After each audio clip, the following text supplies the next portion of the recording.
UAW President Shawn Fain wrapping up his weekly update just moments ago. There is no expansion of the auto workers' strike, but Fain stood firm to work on getting what he thinks is a better deal for his members. The two sides do appear to be getting closer. The bottom line is we've got cards left to play, and they've got money left to spend. That's the hardest part of a strike. Right before a deal is when there is the most aggressive push for that last mile. They just want to wait us out. They want division. They want fear. They want uncertainty. And what we have is our solidarity. Notice he was not wearing an Eat the Rich t-shirt this time. Joining us now, Autolist editor-in-chief David Undercoffler to talk more about this. So, does it feel like there's a deal or deals that are imminent here, David? It seems like they're getting closer, right? I think most notably is what didn't happen on this call, and that there were no new plant closures announced.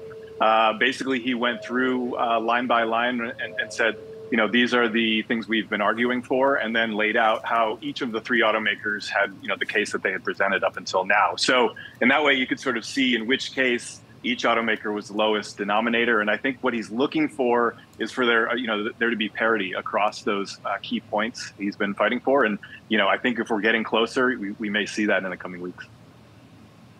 And David, among the issues, it's interesting. So there's a lot of them. You know, it's wages, it's pensions, it's also the battery factories. So GM did agree to include the future EV battery factors in that UAW national agreement. David, I'm wondering, do you think the other big automakers also agree to that?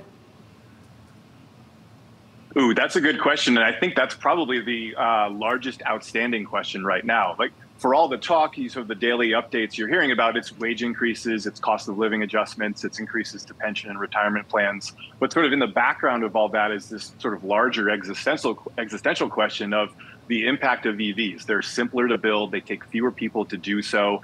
And so the UAW longer term is looking at, you know, how can we make sure that our workers are protected as the industry shifts towards EVs. So it certainly was a big step, a big win for the UAW to get General Motors to make that concession. I do think that's one of the areas that now they're saying, well, we have one win, right? We've got General Motors saying that. They're going to take that, and they're certainly going to use that as leverage to Ford, or with Ford and Stellantis. So yeah, that could be a big shoe to drop. And I would imagine, you know, if they do see movement there, that certainly that helps, you know, get us across the finish line.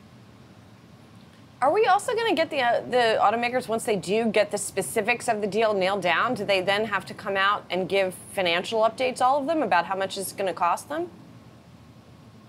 I would imagine at some point, yeah, that's going to come out. I mean, there's been a lot of bluster by the automakers saying, like, look, this is threatening our existence and our future ability to compete, especially with automakers who are not union and their labor force is not union. So there's been a lot of talk of that. Yeah, I mean, I think we'll see the specific economic impact per automaker as soon as it's available. And it'll be interesting to see those hard numbers versus sort of what the rhetoric has been up until this point.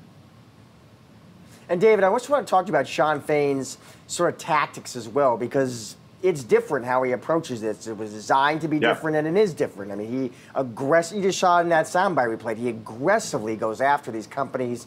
He's on the news cable shows, making the rounds. What do you just make of those tactics and that strategy? What do you make of the approach, David?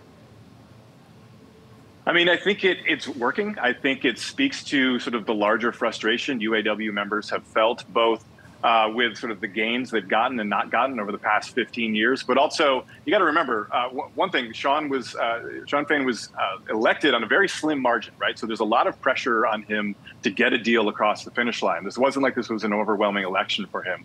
But there's also, this is against the backdrop of several years of UAW leadership being indicted on corruption fraud or corruption charges. So there's been some frustration that both the leadership hasn't been working for UAW members, and then also the UAW has also given up too much in previous negotiations. So I think what you're seeing is all of that sort of coming to bear, and Shawn Fain is sort of the tip of the spear. He's the spokesperson for that pent-up frustration.